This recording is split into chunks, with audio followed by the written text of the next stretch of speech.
Guy, thanks very much. At AUSA, thank you very much. General Carbler, thank you for your participation today.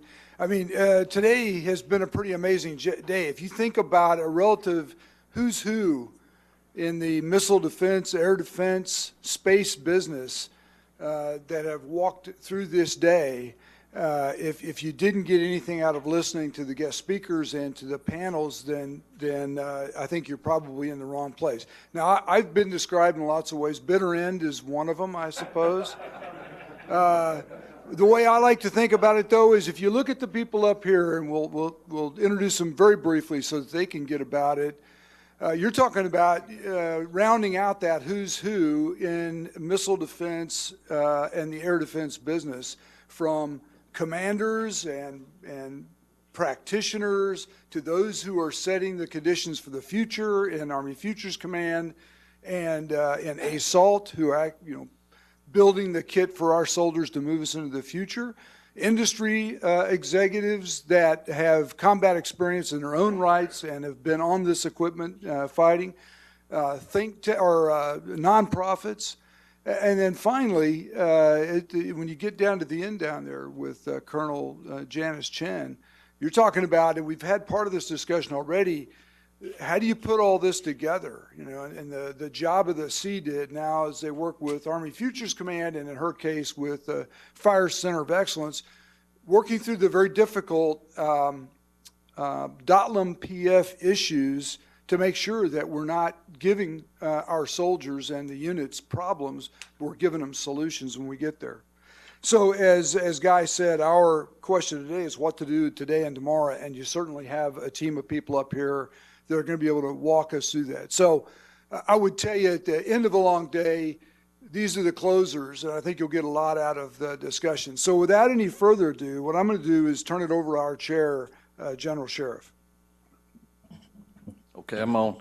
Hey, first off, General Swan, it's always a pleasure. General Carbler, thanks for having trust and confidence in me to lead this illustrious group of great Americans. I told them we had a short, I know it's going to be tough, but we had a quick huddle, and General Johnson, he's helped me out. I've been overseas for several weeks, and he's helped me out bring the team together here through a series of telecons and a lot of emails. But I told the group as we had our last quick huddle before the event, I said, boy, let's put some enthusiasm in it. I said, we got to pick it up at the end of the day. And they said, well, Brian Gibson's on his way. So we know that when it gets to the man that we'll all be set. So what I want to try to do first off here in my short few minutes is I want to bring through the National Guard lens a little bit. And me and General Johnson talked about a couple of topics, one being how we maintain readiness. And then what do we view as we've been part of this war fight for many years, what do we view as multi-mission battalions, which will be important in the Army of the future? So I've got it broke down in a couple of categories. I'm not going to hit much on the NORAD Northcom Theater, which we're the 263rd responsible for. It's a big body of work. I can tell you I can bounce off of what General Coward said earlier about I've got 3 CFACs. I've got one in Alaska, one in Canada, and one in the lower 48 down at Tyndall Air Force Base. So the DADSI and TAMNY Corps roles are huge. I can tell you that from a readiness standpoint, the 263rd Army AMDC just completed a complete ex-eval as part of Vigilant Shield 20, and we got the highest rating you could get. That was after fielding a full AMD PCS set of equipment, and that was an evaluation from the 94th AAMDC. I can tell you also that we've did a THAAD deployment. A lot of my comments, General Carbler pretty much between him and a couple other commanders, they keep a good eye on the 100th Brigade in the 49th. We do have ties to them through our Readiness Council and try to help them out with manpower, but most of my comments will be on the tiers below, the 7 battalions in the Guard, the 3 brigade headquarters, and the 1 AAMDC. What we particularly do that not many people know is the senior enterprise in the air defense community in the National Guard. The 263rd Commander serves as the Readiness Advisory Council lead for the Airspace and Missile Defense RAC. That is where the ground-based mid-course comes in to help make those decisions and recommendations back up to General Hokanson the director of the Army National Guard. And we're working several issues there. And one that's most important is we've been doing about a 1 to 3 rotation with the Army National Guard battalions. That's a battalion out of a state rotating every 3 years. And we had that up through holding the CRAM mission, and then we took on the mission in Europe, and it was tough. So one initiative that we got right now, and it's fixing to cross the LD, is to get outside this bog dwell time and be held to a 365-day order. And we appreciate the work with AUSA and Colonel Wright down there as the DAG-3 rep to get past that. What we're looking is a longer time for troops on station mobilized so they got more time at home and can get toward the SRM and get back to their core mission set. About 3 years ago, we realized that we had 3 brigade headquarters in the National Guard that were ready. From a readiness standpoint, you can talk about personnel readiness, and I can tell you we're ready. We're personnel ready, but we weren't relevant because we didn't have those requisite training sets and skill sets that the active component ADA brigades had because we did not have Patriot in the Guard. We fixed it. Working with the Fire Center of Excellence, we developed a training program for air battle managers and to develop 140 Echoes in the day and now Kilos in Lima.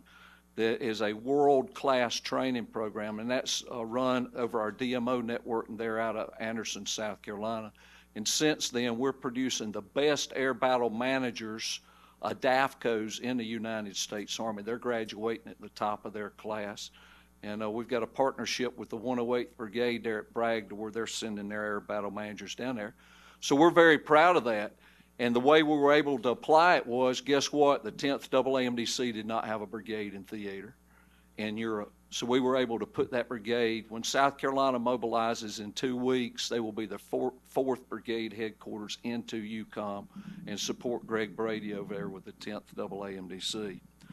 Avenger Sentinel, for what we do in the homeland, and the NASAMS, particularly from the Avenger Sentinel standpoint, we've got the most modernized Avenger force in the Army because we've been forced to do those upgrades and prod the program managers through either cruise missile defense or the Homeland Defense program manager to be able to do those upgrades. So when you see our Avenger formations, you do see the most modern. And of course our Sentinel with our A4 upgrades, we're very good.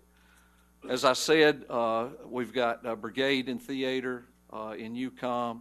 We've got the most trained and ready short-range air defense units because we're going and doing it. We're on our 4th rotation for an EDI battery in support of the brigade combat team forward in Europe. And we've learned all those lessons of talking on radios again and maneuvering SHORAD. So when we get ready to convert, we'll be in good shape. A couple of more points on the mission battalions. Our biggest dilemma right now in the National Guard, and it's one that's very much on our mind, is how we're going to take the 7 battalions that we've got and convert them over into multi-mission battalions. We're told that it'll be some mix of pure IFPC, which we know now is a core-based asset, and some mix of maneuver SHORAD, which will also have a IFPC complement to it. But we don't know. The timelines are not clear. So we're trying to maintain our Avenger fleet of equipment in the National Guard and at the same time looking ahead to how we're going to modernize. We'll grow across 7 battalions. We'll grow 1,000 spaces because each one of these MTOs grows. So the soundbite has always been the same since I was out at the Fire Center back when General Spillman there and we developed it. The National Guard is part of the total Army solution. We field concurrently within reason. We understand fight tonight, but concurrently within reason. And then we field like MTO&Es. We're not a one-off fielding for the Army. So we're standing right there in that gate. These are going to be very interesting times when you look at a mission set that we've been doing for 16 years, that a lot of it consumes the force. Then with the effort in Europe is how we as a enterprise filter through this and go. Last thing I'll leave you with, and I'll pitch down the line here, is we're doing something very interesting with ABMS, and it's going to lead into JADC2. We did the first test down at Eglin, and we integrated Sentinel. We did a firing solution for AFATIDS back through the CDIC facility at Fort Sill, Oklahoma. And in April, for the field demonstration 2, we're proposing doing a live fire off a NASAMS launcher at White Sands Missile Range, which for the primary supporter now, we're coming in with the Army's stuff into the ABMS effort, but this is under the Continental NORAD region and under the NORAD Commander's hat. We're making some data stream solutions out of the clouds to come down to get the total end solution. And as we all know, the architecture of the future will be to where you can choose what situational awareness and what you need at your engagement operations center and be able to use that information. Look forward to your questions, and thank you for your time.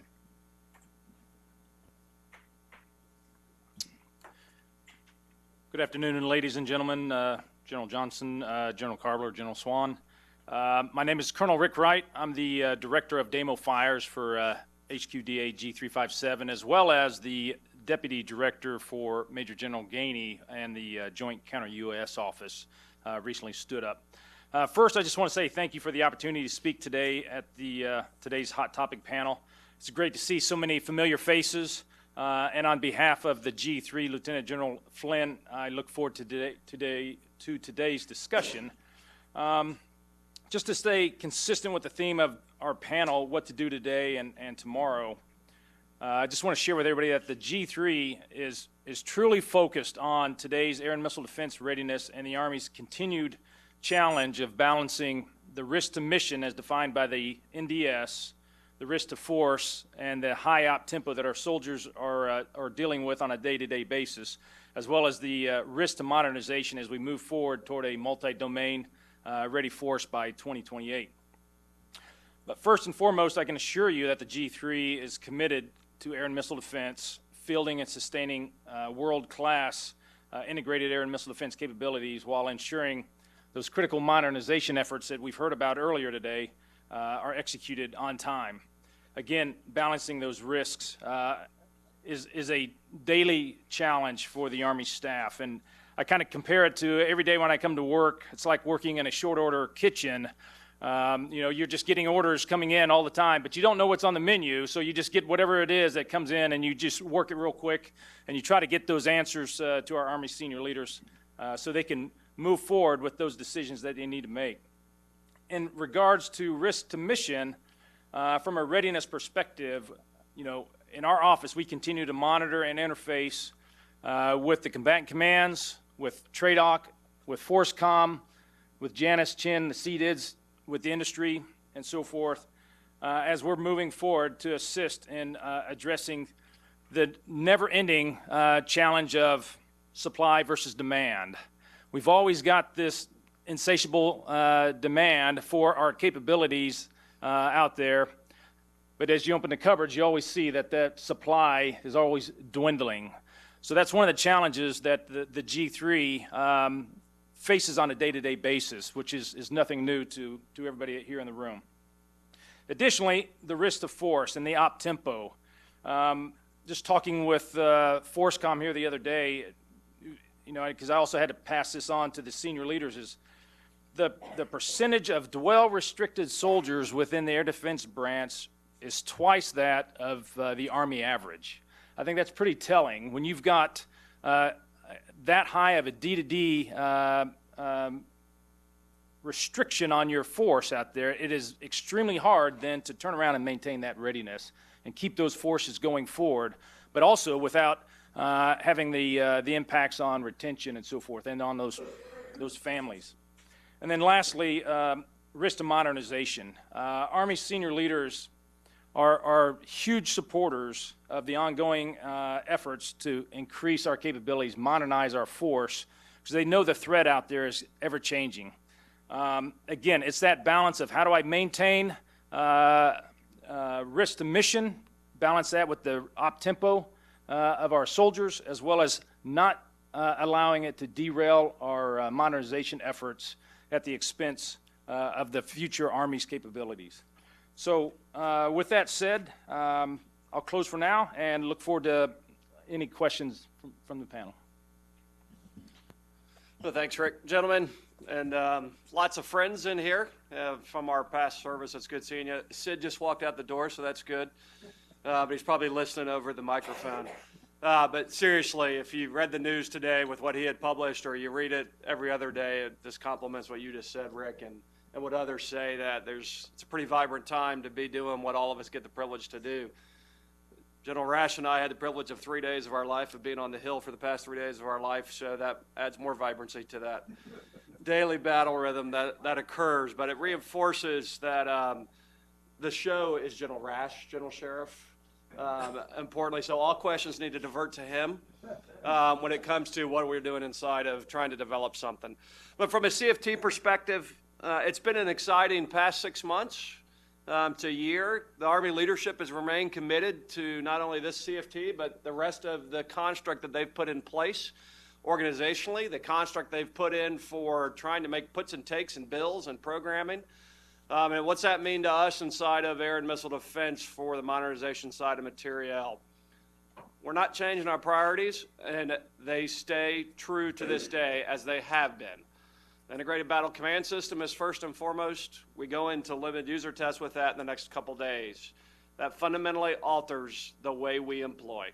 So everything we do in the future, everything that we seek to create or do differently remains hooked and dependent on the achievement of the capability that's the here and now. And I know all of us in this room have been hearing that for a long time, especially those of us in uniform. And we all have a part to play in it to make it successful.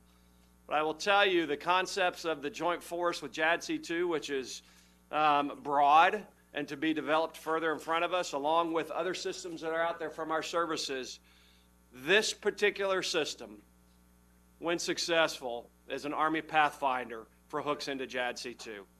And our service leadership knows that, our Congress knows that, and it is essential that we achieve it not only for the branch, but for what matters most to our Army for the here and now, and to what we can do with other services. After IBCS, it's not surprising that making sure our tactical maneuver SHORAD capabilities achieve a state that we can sustain in fruition, if not grow, as we move forward. General Sheriff mentioned a little bit of that, how that potentially impacts the Guard. Quite frankly, the only way we get past Avenger and Stinger is a combination of MSHORAD and IFPC, our Integrated Fire Protection Capability. And that is the way the Army divests. And we'll continue to go on that path to try and achieve those. After that, our Integrated Fire Protection Capability is our program that probably has garnered the most publicity, both internationally and nationally, for how we're trying to achieve something that spans a critical space that, just look at the news of the past several months, that had we had a capability that can take on multiple threats, from the very stressing to the most slow, low, small, you pick whatever it is, it's that capability that we need to be achieving. So that continues to be where General Rasch and I spend a lot of our time, and Enterprise spends a lot of time with the senior leaders on making sure we achieve success in there. And then lastly, with our low terror missile defense sensor, with Raytheon on contract now to deliver prototypes, I guess the message I'm telling you is, for the CFT, not all CFTs are created equal. Given the capacity and the capability gaps we've had in air defense over the past several decades, because of all the right decisions our force was forced to make based on the fights we were in, this CFT is in the here and now more than most. And we have to be with the senior leaders. So that's, at this time and space, equally if not more important than sustaining the momentum of what's next. But what's next is going to hit us pretty quickly. And Admiral Hill talked a little bit about it on the defensive hypersonic side of life, and others I'm sure throughout the day have talked about it. There's a part to play inside of ground-based air and missile defense. We'll see what that takes on in the future as our service tries to, along with the rest of the services, come to grips with what that means. And then also, what do we do with the rest of the short-range air defense capability? It's just not about put these 4 battalions of strikers out on the battlefield and live with it, and that's good enough. It's not. And it's not with the effectors that are on it today. It's going to be something different, and it's integration of other capabilities under General Thurgood's purview and others that get us to a different state and a different solution. So if I were to say 2 things that what's next for the CFT or our enterprise, those are probably 2 good things that we'll spend quite a bit of time helping the enterprise think about to make sure we get some sort of different outcomes. I look forward to your questions. And the real star of the show from Alabama, went to school in Georgia, General Rasch. Sir. The irony of the CFT Air Defense Director asking an infantry guy to answer all the questions for him does not escape me. General Karbler, General Swan, General Johnson, thanks for the great introduction, sir. As you were introducing this panel, I thought I needed to get up and leave because you must have been talking about somebody else. I've got a single chart if we could throw up because I know I'm not very good looking, so let's put something up there that might be a little bit better if we have it queued up.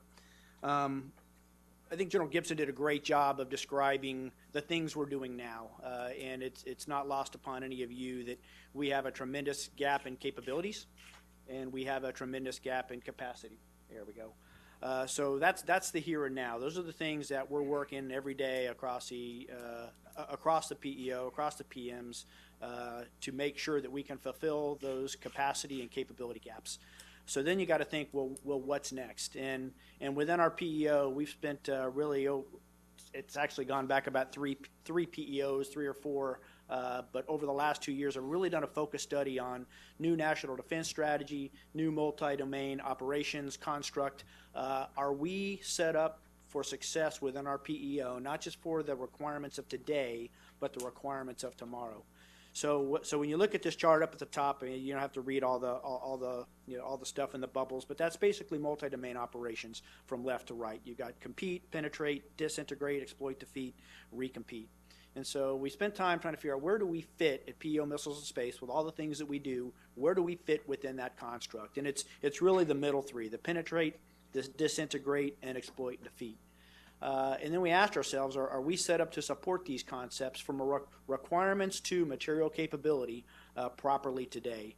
And very quickly came to the conclusion that we were organized for yesterday's fight and yesterday's technologies, as our systems have been built for the last several decades. Technology driven to drive the very, very tight integrated kill chains, kind of a very closed system, sectored system capabilities for the air defender. And technology has moved a long way since those times and those systems developed, and we needed to rethink how we were looking at the problem. Today, our PEO has 8 different PM offices. Everybody's familiar with lower tier project office, the Patriot system. Then we've got the CRAM capability in the CRAM office, and I've got some Avengers over here in CMDS, multiple mission command systems and multiple PM offices, multiple radars across our portfolio. And we believe in our PEO we need to kind of get at this a little bit and try to focus on how do these commodities tie themselves together in a better way to get at not just today's requirements, but the future requirements of multi-domain operations. And I've heard the chief say it several times. He's referenced this notion of offensive and defensive integrated fires. So if you start looking at that construct, we very quickly came to the point where we are not organized properly. So what we're doing is really looking at our core competencies across multi-domain operation, and that comes into the sense arena, so detect, ID, classify, discriminate, the mission command or fire control in this case, and then the defeat areas. And we do defeat across multiple arenas. We support defeat, interceptors, killing capacity for air defense, for long-range fires, as well as for air and ground missile systems, aviation and maneuver. So let's break our PEO up into those kind of commodities and look at this problem from instead of a requirement coming into the PEO and getting down to that 105 or 06 level PM, where when all they have is a Sentinel radar, every solution is now going to be fixed by a Sentinel radar. Or if all they have is FADC2 as a mission command or IBCS, everything is automatically going to be fixed by that one thing, because quite honestly, unless it's physically impossible, unless physics come into play, we could bend any system to do anything with enough money and enough time. but instead set up a construct where we have an integrating fires office where all requirements come into down the line, and we take a hard look at what's the solution set to get after this requirement. Is this best handled by sensing? Do we need a new radar? Do we need a change to our radars? Do we need a mix of radars to get after this problem? Is this a new interceptor capability do I need? Well, let me go to the interceptor PMs, who's got them all in their portfolio, and see, do I bend this one a little bit to the left? Do I bend this one a little bit to the right? Do I bring in a whole new interceptor? We'll get a completely different answer if all of those commodities, those product level commodities, are under one roof instead of spread across the entire PEO. Or is it a change in mission command? So as you look at the organization we're moving to, and we're currently in a realignment right now, the order from the PEO, we put it out in December. PMs are, amongst all of their other duties that they're carrying on a day-to-day basis, are laying in the execution plan at the 06 level to execute this realignment to ensure that in the future, and we see it already from a multi-domain operations, the first question is, can this radar do more than it's doing today? Can this counter-fire radar also feed IBCS and help us with a counter-UAS mission? Can the joint sensing that we can do on the air defense side, where we have tied into Link 16 and all the joint assets, can we use that, again, flowed back through IBCS over to a FATIDS to provide target data for PRISM, which is looking out there 500 kilometers, 499 today, potentially longer in the future. We have no sensing capability in the Army to get at that range. So not until we really look at multi-domain requirements are we going to be able to get the multi-domain solutions. So we're set up, realigning our PEO to be able to accept those requirements in the future. I look forward to any of your questions, and I'll turn it over to Colonel Dunn, the star of today's panel. General Johnson, General Swan, appreciate the opportunity to be here and have a chance to talk to you all again. I'm Brian Dunn. I'm a retired air defender. I've been in industry now for about 7 years. And I've been asked not to give a portfolio review about what Lockheed Martin is doing to help the global IAMD force. Instead, what I've been asked to do is to take a look at two questions. Specifically, what can the Army do to better enable industry, and then what can industry do to better enable the Army? And as I'm following the director of the CFT as well as the PEO, I'm happy to say that from a Lockheed Martin perspective, we are just proud to be your teammates, and there's really nothing that I can recommend at this time that you all can do different. Tim, I gave it a shot. I do want to just say a couple of things here. First and foremost, having been in the industry now for about 7 years, and having had the opportunity in a previous life to not only build the Army POM, but also to build requirements, I will say that the changes that have overcome the IAMD enterprise over the last few years are really tremendous. Between what the CFT is doing, rapidly generating requirements and really pushing warfighter needs, and the way the PEO and now the RCCTO are getting after trying to get capabilities to the field sooner, I mean, that's unprecedented. General Karbler made a statement earlier today about one of the two things that he'd like to see industry do better: go faster first and then go cheaper. I'll address the go faster piece. The go cheaper is a seminar in and of itself. But the go faster piece, I think we all share that desire. And I will say that industry has an incentive to go fast. It has an incentive to develop quickly and to go into production, if for no other reason that programs that have a protracted development timeline, quite honestly, are at risk at times. And they are at risk for changing in requirements, changing in budgets, changing in a whole bunch of things. So there is an incentive for industry to go fast, and we have a desirement to do that as well. So the one aspect that I think that we can continue to do better, because there is some monumental change, is just to bring industry in sooner. The sooner you bring industry in, one of the benefits from an industry perspective is we now have an opportunity to take our IRAD investments and align it to critical capability gaps and really reduce the guesswork. IRAD, believe it or not, is a finite resource in all of industry. And we are incentivized to apply those investments towards technology that we believe will someday be capabilities that the Army adopts. And the quicker we can do that, the quicker we can align those critical investments with critical capability gaps, I think the better products that we can produce, especially now in an era where we want to go into rapid prototyping. The situations we see now of receiving an RFP and then 12 months later there'll be a demo and then there'll be a down select after that, that's the new, and we got that. The benefit of being brought in early is that we'll have an opportunity to perhaps, through innovation, develop a solution to meet the capability gaps and not have to just rely on, what's on the shelf right now. So bringing this in early helps. And again, we've seen that, especially over the last couple of years. That's a big deal. Kind of a complement to that is bringing in early. Now we've got the IRAD working, hopefully focused on a critical capability gap, is aligning ourselves better between industry and S&T and trying to prevent whenever and wherever possible maybe duplicative efforts where the lab may be developing something that industry is developing as well, and they're not talking to each other and they're going down non-parallel paths. Nobody wins there.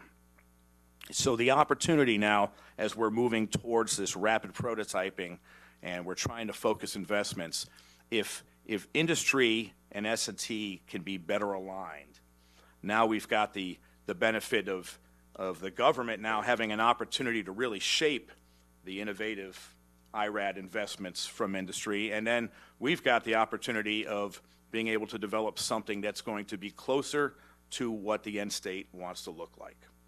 So those are two things I think that maybe from a government to industry perspective we can continue to work on.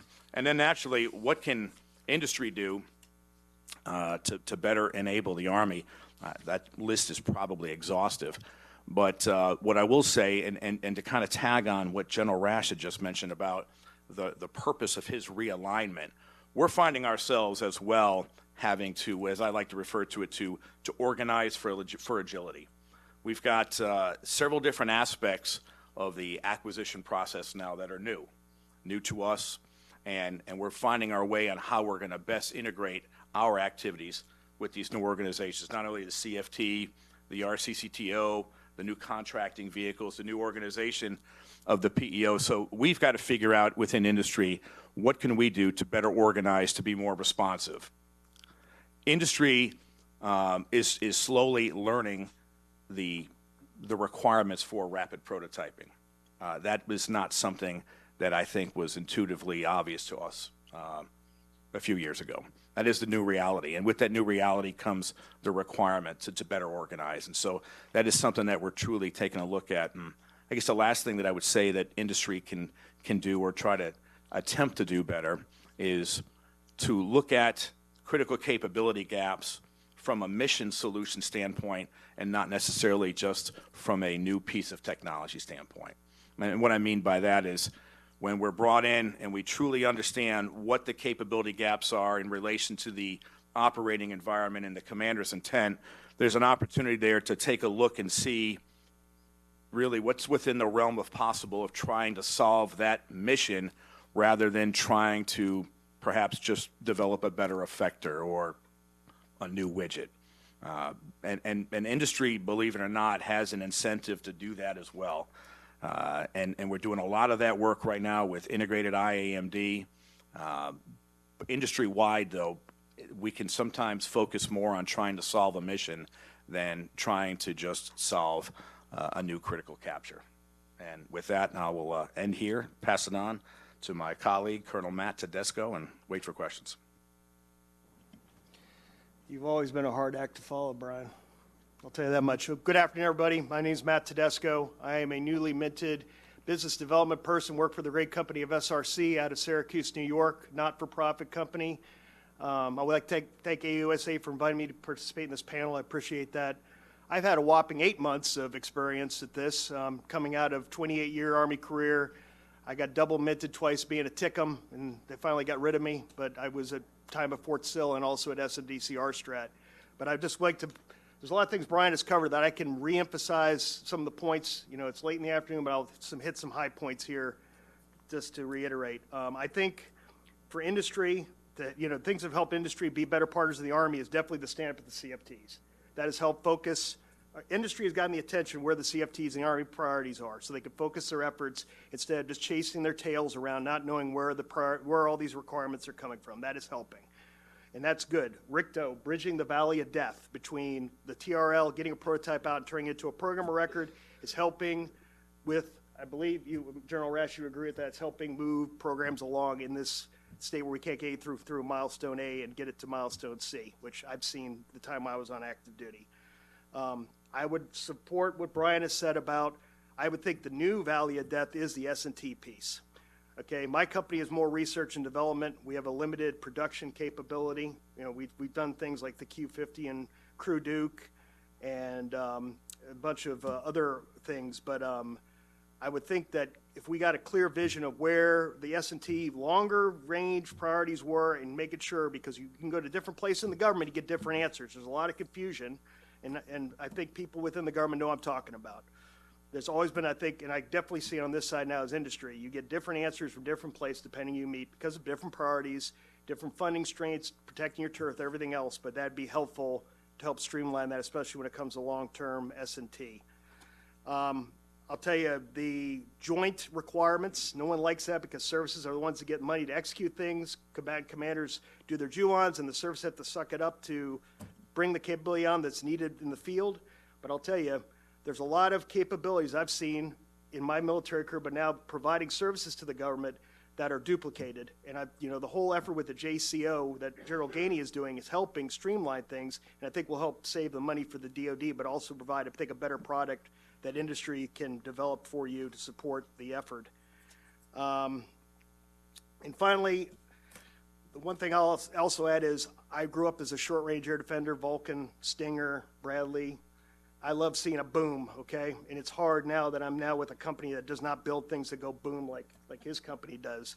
But I'll tell you, I think we need to look at multiple ways of getting at the threat. And I think, and I want to applaud what the government's looking at doing, and I know industry's jumping on board with that, but these non-kinetic capabilities are important. You know, they get all of their defense principles. It's, you know, we stovepipe looking at the threat. Okay, yeah, hypersonics, got it. Ballistic missiles, got it. Counter UAS, got it. They're all going to come to us at the same time. We're going to get overwhelmed. So we need to have a lot more arrows and quivers in our you know, stuff that were available in our magazine. So high-powered microwaves, direct energy, I know there's people that love it, and there's a lot of government solutions I know that SMDC is working on, but also we have a lot of EW capabilities that are out there that are coming along. Offensive NAVWAR, offensive PNT, and that's all I could say, but there's other things out there that get at what people alluded to earlier about left to launch. That's going to be the real thing that's going to influence things. Stop them before they can attack, because it's hard enough, as everyone knows here, who's been air missile defenders, fought that fight, and it's a joint fight, we are going to be maxed out. I mean, it gets to what General Coward was talking about not being able to cover everything in Iraq. Got it. We only have some, you know, there's a down, there's a cow for a reason. So anyway, I am just honored to be here. It's nice to come back around friends and fellow teammates, and subject to your questions, that's all I have. Lieutenant General Swan, Lieutenant General Johnson, and Lieutenant General Carpenter, thank you for the honor for allowing us to participate in today. I think today is the first day I've ever sat in on one of these AMD hot topics, and I'm just personally thrilled to actually wear the AMD hat all day long, which is not necessarily possible in my current position. I'm Janice Chen. I'm the Director for the Capabilities Development and Integration Directorate for FIRES, or FIRES Seated. But if you can't remember the whole title, there is an I in there, and that I is not silent, and that stands for integration, which is one of the 4 topics I just want to lightly touch on. I know I'm the last one here, and I know you have loads of questions. I saw how many cars just went back there. So FIRES Seated is the .mil-PF integrator for the whole of FIRES, which is inclusive of the field artillery portfolio and the air and missile defense portfolio. And we look at the portfolio writ large, from legacy all the way out to the future. So we have our hands, if you had 3 feet, 1 foot would be in the past, 1 would be in the present, and 1 would be in the future. So another thing to remember, fire seated has 3 feet. We work for the force mod proponent, and for fires, that is the FCO CG. Today, that is Major General Schaffner, and very literally tomorrow, it'll be Major General Ken Camper. But that is who fire seated works directly in support of, so that he can represent fires. He is the face of fires for most things, and clearly Lieutenant General Karbler is the senior ranking face of air and missile defense. And I want to make sure that there was a difference there. Fire seated is not a very large organization, but we have different components, and we are the only thing on post that is split between TRADOC and the newly established Army Futures Command.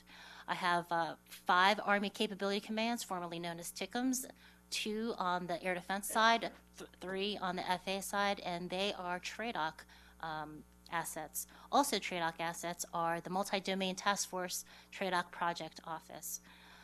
Soon to be requested for resourcing is the Counter UAS TICM. We're just going to go and jump in there, and we're just going to ask for an Army Capability Manager, because we're not going to be able to take it out of high much longer. We're hoping for people in the form of government, or we'll take CMEs as well.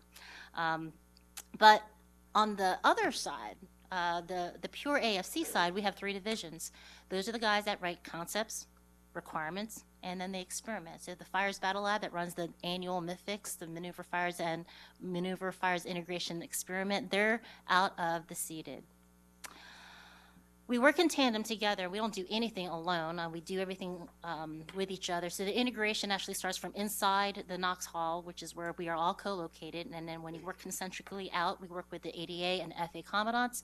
We also work with, of course, the force mod proponent and his staff, the FCO staff, as well as on the other side of the FCO staff, you have one building that contains the LRPF and the AMD CFTs. We work very closely together with .D as well, and so all of the domains of .MOPF are addressed in all the elements that we're talking about here. And so integration becomes really the heart and soul of what we actually do. We have not split. A lot of people would say that, hey, I talked to another seated and they're completely split, where TRADOC is one building and the TICMs are on one side, and across the street or across the post from the requirements, concepts, and the battle lab guys. This is not the case for us. We made a concerted effort not to operate that way. So if you look at the block, if I were to show you a block chart, a line and block chart, we have integrated blue and green boxes because that's how we actually work. We don't work with TICMs not talking to the battle labs or anybody else. So we are operating and successful today because of the unity of effort. And so everything that we do will have a CC of Matt Merrick, who's a field artillery guy, who's been the FA side of the house, Yoda, if he's on the net listening. He's cringing. But .MLPF is essentially what we do. So we've heard about .MLPF several times today. .MLPF integration is only possible with everybody understanding that .MLPF integration doesn't happen just at one level.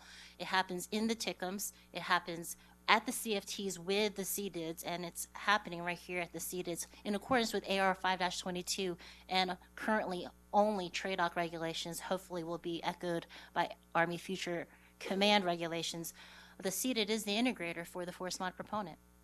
And so we continue along the only documented regulations that are out there until they're subsequently updated. I want to address one last thing, and that is really about what AFC, or Army Futures Command, and my direct headquarters, which is Futures and Concepts Center, which is directed by Lieutenant General Eric Wesley. So right away, I am co-located with my force mod proponent for fires, but I am also, I got a foot over and wear the patch of Army Futures Command just like the CFT directors do. It's not confusing. We just cooperate and graduate. I worked in ROTC Advanced Camp. It works here in this business as well. Cooperate and graduate. So what we're doing on the AFC side, if you were dabbling at all with G8 Strategic Fire Study. There was a great interest in us being able to develop a study to inform potentially the POM on what FA systems or what surface-to-surface systems have the most interest. What are our most likely good investments on that side? So that was charged by HQDA, the actual G8, and Lieutenant General Pascaret, and AFC took the tasker, and the lead of the study is TRAC. Who's TRAC? TRAC used to be known as, because when they were under TRADOC, it was TRADOC Research and Analysis Center. Now that they fall under AFC, specifically under Lieutenant General Wesley, the T stands for the Research and Analysis Center. So it's still TRAC, but they're the lead for that study. Well, the AFC commander during one of his IPR said, you know, I really like this for the fire support stuff. I want one just like this on the air and missile defense. And so there is a study that TRAC is doing. Again, this doesn't have HQDA direction, but AFC commander wants us to look at far in the future, what is next to close the gap against the threat beyond specific years. What this could potentially do to address Mr. Dunn or Colonel Dunn's concerns about S&T is that this could potentially, if we do this right, or something down the road could potentially inform S&T investments and where we want to throw our money, our very scarce resources down the road to kind of inform what our CFT and maybe even some of our ACOMs will be doing. So I wanted to put that out there as well. We are also looking at, we being on the AFC side, not seated per se, but the AFC has charged the Future Concept Center to begin documenting how we want to do requirement documents approval. And this is a big thing because when we established AFC, when the AFC was established, it was with every intent to make things go faster, get everything out to the warfighter. What has really not been fleshed out, and it continues to be fleshed out, is how is the process really going to work? Who is the authority to review? Who sits at the end of the table at the AROC? And so we're working all that out. I'm more worried about the ACAT ones because if you have an exit ramp, you have to have an entry ramp into the JROC, and we have to understand that. And about 17 of our programs on the FA and AMD combined portfolio are ACAT 1. So that's one of our biggest flags. And I'll get off the stage by saying that .mil.pf cannot be underscored sufficiently. Right now, if you were to line up all the domains across .mil.pf and let it go, it's kind of flying right now like a flying V, like ducks immigrate or migrating to Florida or back, where M is the lead duck is M, and everything else is kind of back there. I think for the future, we need to get better at flattening out that line, get rid of the V formation, and maybe be on flank and do, to use a drill and ceremonies analogy, be better at doing the left turns, and so that we're not with one thing ahead. Right now, we are the flying V with M in the lead, and right now we have at least 2 cases on each side, AMD and F fire support, where the material is way in advance. And that's okay unless you needed to compete for force structure, which takes about 5 years for us to establish. From concept to an MTO takes 5 years. So we'll just have to do better as a community at large to make sure. But seated will own the responsibility for continue to break that V formation. Thank you. Subject to your questions. Okay, team, you did not disappoint. Well done. And if you pull a thread through this, first off, you gain an appreciation for the amount of talent that the Army's invested in the skills necessary to manage the day-to-day mission set, solve the problems of the future, coordinate and integrate with industry, and then manage exactly what Colonel Chen was talking about, trying to align all the various aspects that make a unit functional when it gets this new equipment. So in keeping with General Gibson's urging, the first question is for Major General Rasch. Yeah.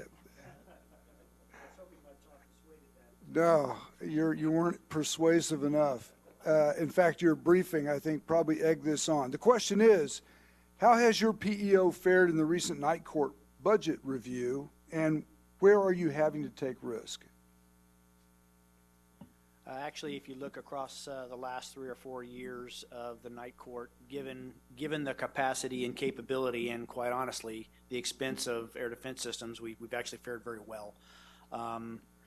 So I can't give exact numbers, but probably 30-40% maybe since about 2015 to now. It's pretty significant, and making a lot of forward progress with the programs under CFT's help and the access to the Army senior leaders. So you look at programs like LTAMs that quite frankly had just kind of stalled, and with all the help that we were getting over the time, had finally got that moving forward. So success breeds success. So some of those early efforts, getting LTAMs on contract, getting the M-SHORAD prototypes delivered this year, I think that will continue to help our portfolio out in trying to provide capability to the soldiers. Risk, quite honestly, within our PEO construct comes down to people. Managing the people that do all the work. Obviously, winning matters. People first, winning matters. And even though don't have a whole lot of green suiters in my formation, the same truth applies when you look at all of the great civilians doing what we do. And you look at the lack of growth. So as budget has changed and gone up significantly, the TDA for all the engineers and all the high energy laser experts and all that stuff has not grown correspondingly. So when you look back at my realignment kind of question, what I'm trying to do also, on top of ensuring we have flexibility and agility for future requirements, is trying to fix my manning issue within our PEO by having less command, less 06 level PM staffs to help manage all those commodities. We're trying to provide a little bit of depth and breadth. So ultimately, as we look at directed energy coming down the line, we look at hypersonics coming over to our PEO down the line, we're assuming the most risk with our manpower that we have within our formation to help execute and manage these programs down the line. Thanks. The next question is a bit of a jump ball because I think everybody owns a piece of it. Almost all of you talked in some ways about going fast. This question has to do with software. So what new approaches are being investigated and applied in order to rapidly deliver new software capability? Let me start with General Gibson. Okay, thanks, sir. So, and then I know General Rasch will pile in on this and others perhaps. So the days of extended development timelines, as Brian Dunn talked about earlier and some of the others have talked about, applies equally in the, if not more importantly, in the software space. So the ability to go fast isn't just about bending metal, and quite frankly, it is underpinned on the equal ability to understand what's achievable in shorter time frames on the software build. So where you still may have incremental upgrades to programs that you want to figure out how you get an in-state capability, you may no longer have a single software drop per year. You may have multiple software drops that are developed on a much tighter schedule. Now, there's risk that gets involved in that when you go on tighter schedules for software, but agility in software is equally important, if not more, than the agility to meet bent metal timelines. Yeah, so to pile on with that, and Congress has helped us in this way. They've kind of gently nudged us towards Agile and DevSecOps, and one of our programs, IBCS, is actually on that path now. So they've already switched from a waterfall kind of approach to an Agile environment. I will say that I'm not necessarily convinced that that's what every program needs to do from inception. There's something about understanding your requirements completely throughout the program that gets a baseline of capability, but then once you get that stable architecture, adding more capability to it, it's like having a house and you're just changing the shutters or adding some new things you can do pretty rapidly. So Agile for that program now will hopefully get us capability out a lot quicker, more releases, more confidence in testing, because we're kind of doing it at the developmental testing more frequently, trying to get away from the every 3 years big bang, very expensive test out at the range. How can we do it on a more kind of regular basis? And the users' involvement in that software development, where we've got the users in, because we've trained them as well. They're trained now in Agile processes, and we bring them in for these sprint activities so that we're getting their feedback right up front, doing a little bit of build, then showing it to them, looking for that minimum viable product, not having to be perfect, but good enough to provide that capability. That's where we're headed in the PEO. That's kind of, I think, what you'll see across really the whole Army as we've learned a lot from industry in this area. If Brian Dunn and Matt would give a kind of an industry perspective on this. So, what we've been seeing here for the last few years is this idea that we're going to get a capability to the field soon, quicker than we have in the past, with the idea that we're going to be able to incrementally increase the capabilities of this system. And really that's, through our understanding, it's rapid technology insertion, and that's almost synonymous with software. I mean, there comes a point in time where after you build the shell and you have the right open architecture, it's all about software development. So I think industry is generally doing okay here, and especially with initiatives like the agile software concept there. That seems to be what the path is now when we go into a system development. Is you build the shell, you get it out quickly, you get a 70+% solution, but there's got to be a pathway there for that rapid technology insertion, and that's really all software at that point in time. Matt, do you have anything to throw in there? I'm just saying we get stuck in this because we got to get these short-term solutions quickly to react to situations. If we can look out far enough, and it's easy for me to say, I know that's the wickedness of the problem.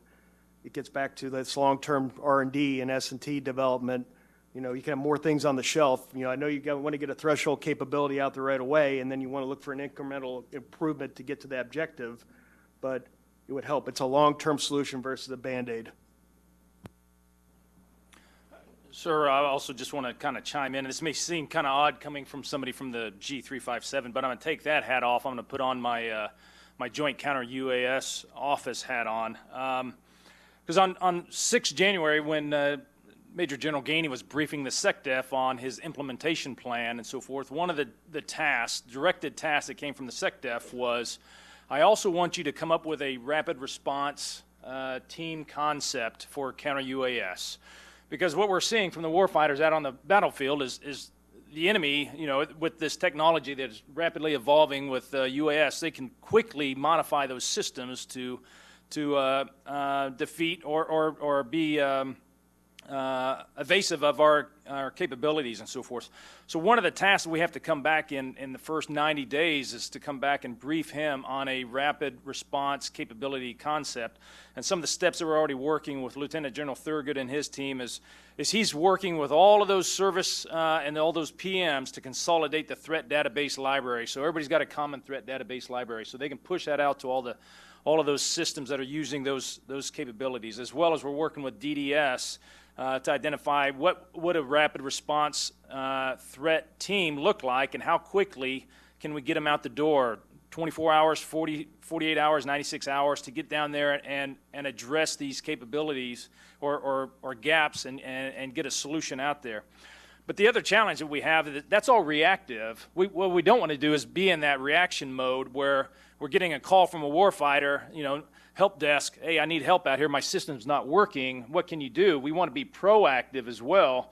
So we're already looking, and we visited with Cyber Command and NSA earlier this week, and we're looking at what are they doing to get after forensics and getting out to see what industry is developing and what commercially is being developed and so forth, so we can be proactive to see what's the threats already coming to us, as well as what those other state actors and so forth are developing, so we can get ahead of that, so we're not being reactive in nature. Because the last thing you want to do is, if you're a warfighter out there, you find out on the back end that your system doesn't work and the enemy's got the advantage on you.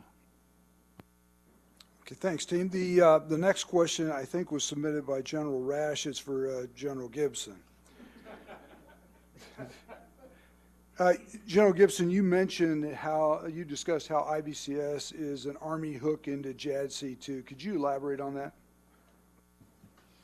Yeah, so if you think through what we're trying to achieve with Integrated Battle Command System, to componentize capabilities, to you pick based on what the warfighter needs to come up with a different solution that's available to them, whether it's sensors, effectors, inside Army spaces and eventually at joint spaces. That in and of itself is a conceptual model that what we seek to achieve above the Army, even in the Army, but more broadly across the service for the sensor shooter C2 combination that gives you the flexibility to operationally employ differently. So as IBCS is a more mature program than what the concept is alluding to achieve and then formalize, and other services have other systems that are playing in this space as well. It's better to be on the front end of this, first of all, than on the back end. And then secondly, the work we've already done inside of the program has demonstrated the capability to bring in other joint capabilities other than just Army sensors of Patriot and Sentinel right now for the baseline capability. So that's a recognition in the other services that this particular program has the ability and has the potential, more importantly, to not only experiment and demonstrate, but in reality, execute.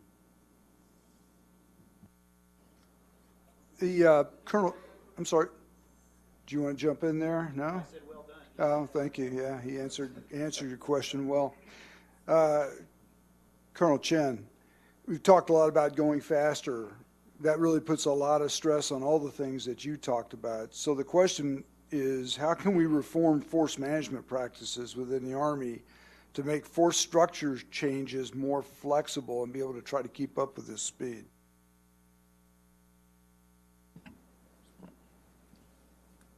Thank you for the question, I think.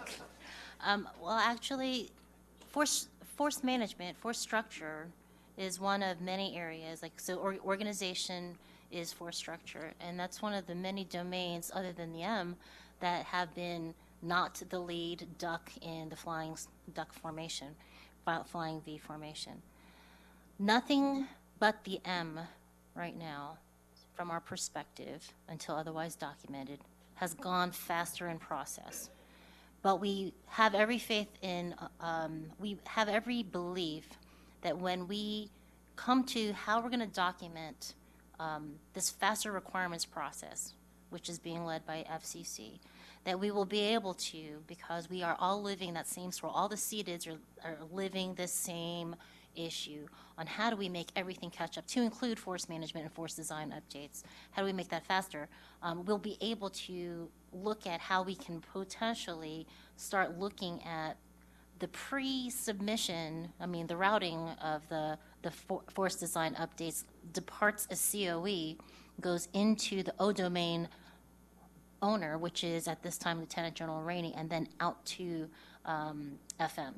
There's a lot of parallel working behind that, and I think internally we have the power to be able to start things a little bit earlier. But when it comes down to it, our challenge for force design isn't no knowledge. As long as you have seated and they continue to have force design as part of the TRADOC element, we're always going to know that there's a new M coming, so we have to start thinking about what forces are coming. What we're having a challenge with is what every seated has a challenge with.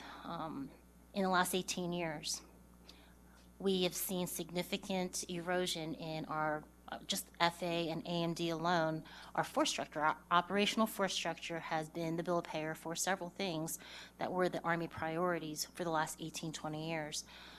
Well, I would argue that the erosion, the bill paying effect, is still being felt. It's probably more pronounced on the institutional side, along with bill paying for the operational new formations that were necessary for us to do the global war on terrorism. We also conducted a BRAC. So we have several things that cause where we are right now, where we have less experience. So we've kind of cobbled together what we could at every seated, it's not just fires, into centers of excellence. If I'm correct, the first couple of years of the COE staff, that was out of Hyde as well. So we're still kind of the small forgotten brother of when we start manning people. The operational force is always going to be the priority. For us to expand our TDAs has to we have to provide bill payers, and it's the same thing with the force design updates. We have to show what we're going to eat out of hide before we staff it out to the world, before they say, no, you can't have those 13 alphas or whatever. So this comes back to force design. Right now, my shop alone is about at 50% manning. And that's both military and that's civilian. They can only do 5 or 6 FDUs. If I had more people, I could go. I literally, if you throw people at me, we can go faster. So it becomes a resourcing issue. So the process itself could be faster, but I think resourcing of the process that we have now could definitely help as well.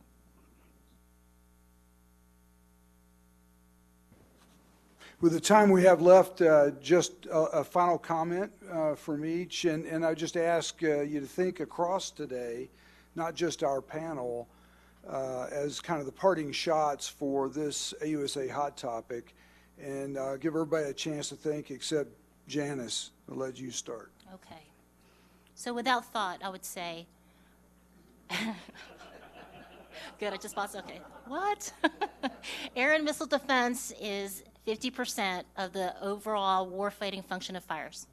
So when I say the future of fires begins here, it really begins here, but also, and I'm going to have to trademark this one. The future of fires is very important, but you can't spell future without the F in fires. HOA. The threat's not getting any easier. As we all know, we've been fighting it for a long time. It's getting more complex. There's a lot of challenges we continue. There's a lot of opportunity for business to make money. We're here to make money and here to support the warfighter. HOA. So looking forward in the future as an AMD guy, air defense has always been a reactive thing. We were always reacting. We were created as a reaction to a threat, and we continue to be reactive. The challenge I think that we have going forward, not only the enterprise but industry as well, is we're spending a lot of time, as we should right now, trying to address threats today. At some point in time, we have to reach an inflection point where we're starting to focus on addressing threats of the future and not waiting until they have emerged. So I was surprised a question didn't come to General Gibson today about AFC and how's it going and how's AFC and PEO and the CFT and PEO relationships working. So I'll just address that really quick for the group. There has been an opportunity that has been seized, I believe, through the CFT and PEO relationships to move things along much quicker, and I think you've heard that multiple times today. M is ahead of the rest of the domain. When's the last time you heard that, right? And honestly, it's not necessarily that, we got new authorities. Congress had already given us those. So we're all things that we could do all along. But when you look at the big enterprise of acquisition, everything across .mil-PF and the testing and the S&T and all those pieces and parts, this is tough business. So I know within the AMD area as well as the LRPF, since I work with General Rafferty on some of those efforts, having a battle buddy who's got access to senior leaders for quick decisions and guidance has been revolutionary for our acquisition. And for having the attention of the Army senior leaders at the chief, at the secretary, the vice, and the under on a recurring battle rhythm to go in and lay out what the challenges are and where the obstacle is in this big A thing we called acquisition has been extremely beneficial. So I hope you're seeing the progress of that. I hope our soldiers do as well in the very near future. I might not even have to pay you $20 for saying that, sir. Yeah, I can't echo and say it any better than what General Rasch just said. With what I started with, it's a pretty exciting and dynamic time. It's on all of us, regardless of our responsibilities to achieve continued momentum, regardless of where that's at. It doesn't matter who's got the authority, the responsibility, or the access. It matters that we're all in singular purpose. And that always has been true, and it will remain true, regardless of how we determine as an Army on moving forward. So the future is bright. It's exciting to be there. I'm happy to be stationed at Fort Sill, Oklahoma, in the home of fires. It's the right place, and not in Huntsville next to this guy. But thanks, gentlemen, or you, sir, Sorry. Thanks for giving us the opportunity today. Free publicity. We're going to do some other events in the near future. Some of you have been invited to those, and some in the room will be part of those. So more to follow as we continue the dialogue for what matters to air defense in the future. So thank you. So from my perspective, having spent the last 9 months on the Army staff working in the G357, what I would just put out there for everybody's consideration, as a branch, I think we need to ensure that we are providing both options and flexibility to the Army's senior leaders when it comes to them to make decisions so they can maintain that balance between the risk to mission, risk to force, and risk to modernization. Sometimes I think we get singularly focused on what we're trying to get to, and we put them in a corner and we don't give them the flexibility and or options that they need to have sometimes because they're taking a lot into consideration. So I just ask that we kind of think through that as well moving forward.